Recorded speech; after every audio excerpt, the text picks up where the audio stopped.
ओम शांति। आज हम 19 अगस्त 2023 की बाबा की साकार मुरली सुनेंगे। बाबा कहते हैं, मीठे बच्चे, बाप आए हैं सुख शांति की मनोकामना पूरी करने। तुम शांति चाहते हो तो इन ऑर्गन्स से डिटैच हो जाओ, अपने स्वधर्म में टिको। प्रश्न, पूज्य बनने का पुरुषार्थ क्या है? तुम्हारी पूजा क्यों होती है? उत्तर, पूज्य बनने के लिए विश्व को पावन बनाने की सेवा में मददगार बनो। जो जीव की आत्माएं बाप को मदद करती हैं, उनकी बाप के साथ साथ पूजा होती है।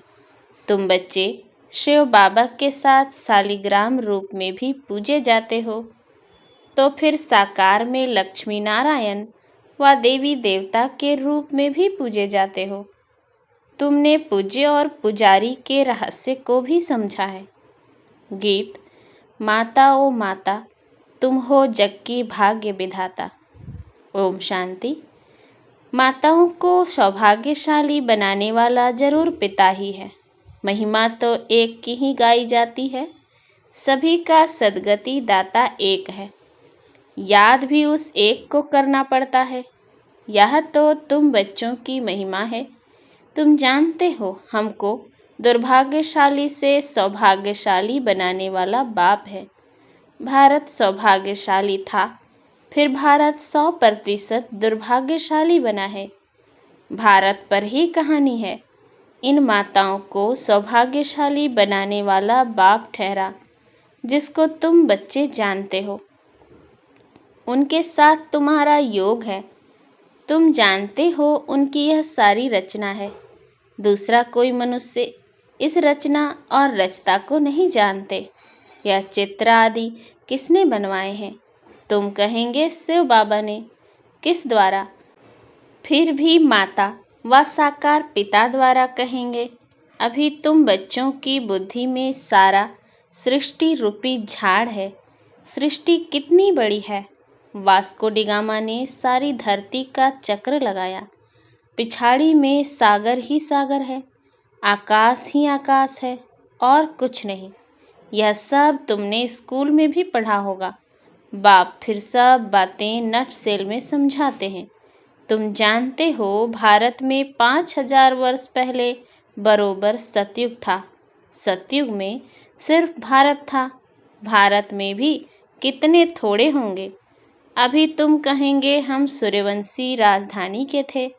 जमुना के कंठे पर श्री कृष्ण की राजधानी थी, ऐसा गाया जाता है। दिल्ली को ही परिस्तान कहते हैं। पहले पहले जरूर कोई की राजधानी होगी। तुम कहेंगे हम सूर्यवंशी राजधानी के थे, बाद में अलग अलग हो जाते हैं। तो प्रभाव वास्तव में जहाँ राज्य करते हैं वहाँ होता है। भारत का बहुत प्रभाव है। यह सब बातें तुम्हारी बुद्धि में टपकनी चाहिए, धारण करना होता है। शिव बाबा को ही फिर सोमनाथ ज्ञान का सागर कहते हैं। सोमनाथ नाम पुजारियों ने रखा है, असूल नाम है शिव बाबा। शिव किसको कहा जाता है? आत्माओं के बाप को। आत्मा तो बिंदी है। गाया जाता है परमपिता परमात्मा, सुप्रीम सोल। सोल अर्थात आत्मा। आत्मा बड़ी छोटी नहीं होती है। बाप कहते हैं, मैं भी इसमें प्रवेश करता हूँ तो कोई को मालूम नहीं पड़ता है, परंतु समझते हैं भ्रकुटी के बीच में वह छोटा सा स्टार है ना, तो कहेंगे मस्तक मणि। मस्तक में मणि है। मणि आत्मा को कहा जाता है।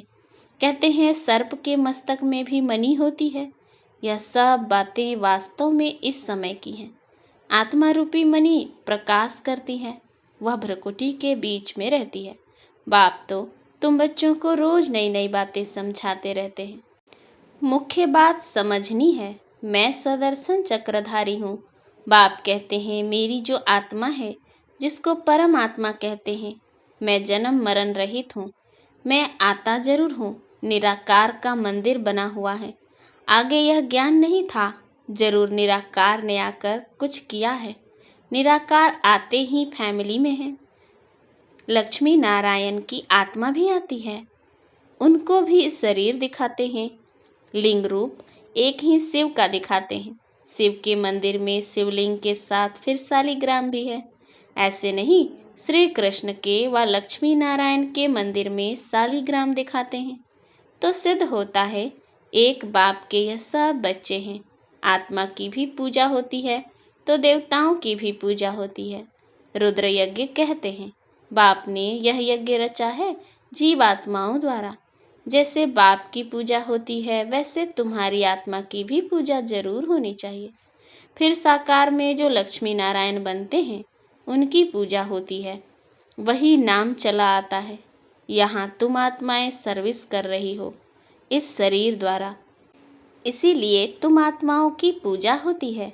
शिव बाबा कहते हैं मैं भी इनसे बहुत भारी सर्विस करता हूँ, इसीलिए पहले पहले मेरी पूजा होती है। फिर जिन आत्माओं द्वारा सर्विस करता हूँ सारे विश्व को पवित्र बनाता हूँ, उन्हों की भी पूजा जरूर होनी चाहिए। सब की पूजा करते हैं, कम से कम लाख शालिग्राम बनाते हैं। सेठ लोग रुद्र यज्ञ रचवाते हैं तो कोई 5,000, कोई 10,000, कोई लाख शालिग्राम भी बनवाते हैं। यह है परमात्मा और आत्माओं की पूजा।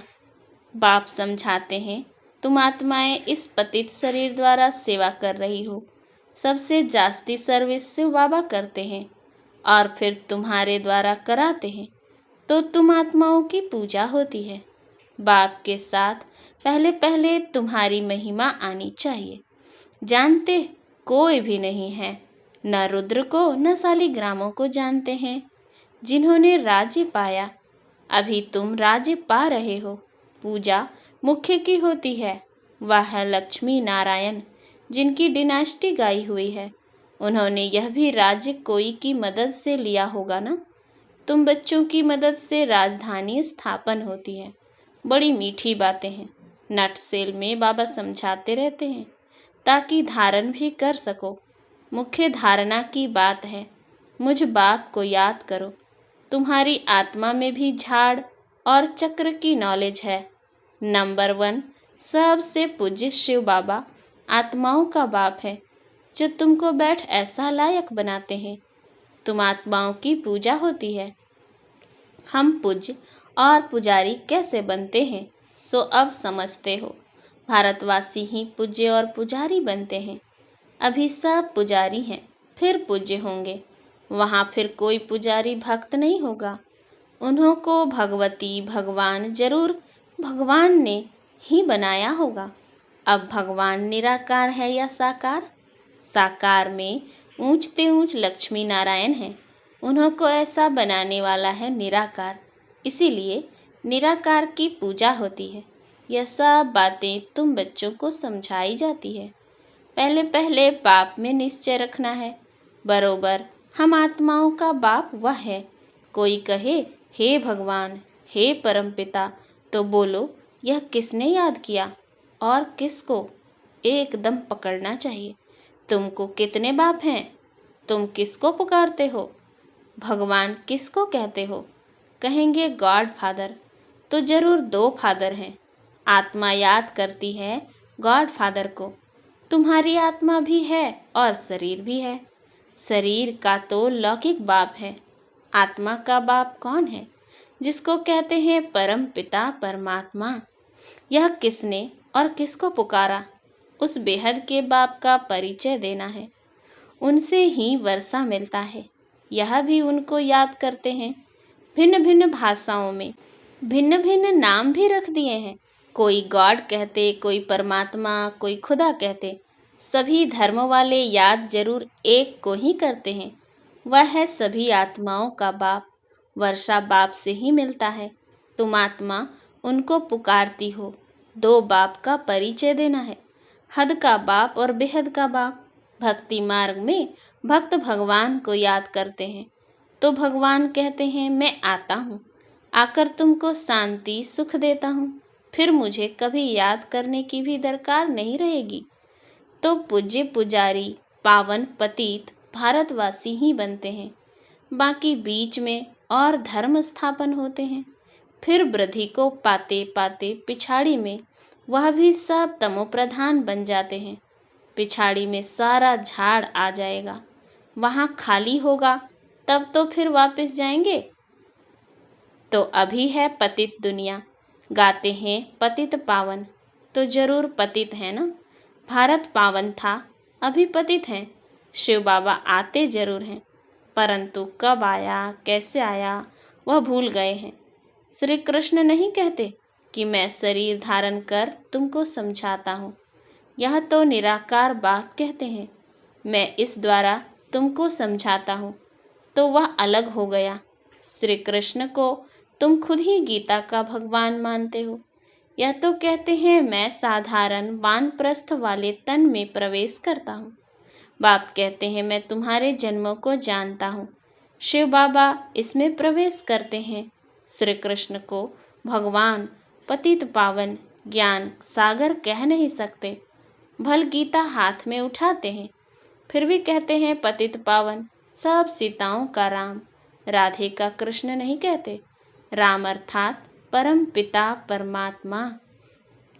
त्रेता का राम कहें तो उनसे ऊंच तो लक्ष्मी नारायण हैं, फिर उनका नाम क्यों नहीं लेते।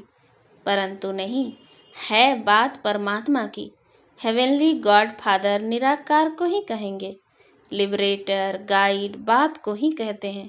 क्राइस्ट थोड़े ही सबको लिबरेट करेगा, किसी का भी नाम नहीं ले सकते। बाप ही आकर दुख से लिबरेट करते हैं, वही फिर गाइड बनते हैं। कहते हैं मैं तुमको रास्ता बताता हूँ। तुमको बाप ने आकर अपना बनाया है। तुम्हारा यह है ईश्वरीय जन्म। तुमको शिव बाबा से शक्ति मिलती है।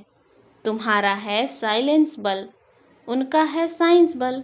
वह बुद्धि से काम लेते हैं, उन्हें साइंस घमंडी कहा जाता है, जिससे विनाश करते हैं। सुख भी साइंस बहुत देती है, फिर विनाश भी कर देती है। तुमको तो वहाँ एरोप्लेन आदि सब होंगे, हुनर तो रहता है ना। यह सब चीज़ें फिर तुमको काम में आएंगी। विलायत में बत्तियाँ ऐसी हैं जो बत्ती दिखाई नहीं पड़ेगी, सिर्फ रोशनी दिखाई पड़ेगी। सतयुग में भी ऐसे रोशनी रहती है। वैभव जो अभी यहाँ है वह तुमको वहाँ भी रहते हैं। तुमने साक्षात्कार किया हुआ है, वहाँ तो एक्सीडेंट आदि की बात नहीं रहती, दुख की बात नहीं होती। बाप आकर तुम्हारी सुख और शांति की मनोकामना पूरी करते हैं। मनुष्य शांति के लिए भटकते हैं, उनसे पूछना है तुमको अशांत किसने किया है। यह तुम जानते हो। अशांत यह 5 विकार ही करते हैं, परंतु यह समझते नहीं, यह भूल गए हैं। आत्मा शांत स्वरूप है। हे आत्मा, तुम आई हो शांति देश से, फिर यह ऑर्गन्स लिए हैं। अभी तुम उनसे अलग हो जाओ, डिटैच हो जाओ। इसमें और कुछ प्राणायाम आदि करने की बात नहीं। कहाँ तक गुफा में बैठेंगे। आत्मा कहती है मैं इन ऑर्गन्स से डिटैच हो जाती हूँ, क्योंकि मैं थक गई हूँ। अभी इस शरीर को भूल जाती हूँ। अभी बाप कहते हैं तुम अपने स्वधर्म और स्वदेश को याद करो। तुम असूल वहाँ के रहने वाले हो। अपने घर को याद करो। कर्म तो करना ही है, कर्म बिना रह नहीं सकते। वह समझते हैं हम भोजन अपने हाथ से नहीं पकाते हैं, इसीलिए कर्म सन्यासी नाम है। परंतु कर्म का सन्यास तो हो नहीं सकता, उनका तो धर्म ही ऐसा है। गृहस्थियों के पास उनको खाना पड़ता है, इसीलिए फिर गृहस्थियों के पास जन्म ले निवृत्ति मार्ग में जाना है, क्योंकि भारत को पवित्र बनाना है। भारत में ही प्योरिटी थी, सब प्योर थे, अब सब पतित हैं। बाप बैठ यह राज समझाते हैं, फिर कहते हैं बच्चे और कुछ न करो, सिर्फ बाप को याद करते रहो, तो तुम्हारे विकर्म विनाश हो जाएंगे और तुम मेरे पास चले आएंगे। ड्रामा पूरा होना है। सतो रजो तमो से पास होकर अभी सबको वापस जाना है। अच्छा, मीठे मीठे सिकलधे बच्चों प्रति माता पिता बाप दादा का याद प्यार और गुड मॉर्निंग। रूहानी बाप की रूहानी बच्चों को नमस्ते। हम रूहानी बच्चों की रूहानी बाप दादा को याद प्यार गुड मॉर्निंग और नमस्ते नमस्ते नमस्ते। धारणा के लिए मुख्य सार। पहला, स्वयं को इस शरीर में भ्रकुटी के बीच चमकती हुई मणि समझना है। स्वदर्शन चक्रधारी बनना है। दूसरा, अपने स्वधर्म और स्वदेश को याद कर शांति का अनुभव करना है। बुद्धि को भटकाना नहीं है। इस शरीर से डिटैच होने का अभ्यास करना है। वरदान, हर एक को प्यार और शक्ति की पालना देने वाले प्यार के भंडार से भरपूर भव। जो बच्चे जितना सभी को बाप का प्यार बांटते हैं, उतना और प्यार का भंडार भरपूर होता जाता है। जैसे हर समय प्यार की बरसात हो रही है, ऐसे अनुभव होता है। एक कदम में प्यार दो और बार बार प्यार लो। इस समय सबको प्यार और शक्ति चाहिए, तो किसको बाप द्वारा प्यार दिलाओ, किसको शक्ति, जिससे उनका उमंग उत्साह सदा बना रहे। यही विशेष आत्माओं की विशेष सेवा है। स्लोगन, जो मायावी चतुराई से परे रहते हैं, वही बाप को अति प्रिय हैं। अच्छा, ओम शांति।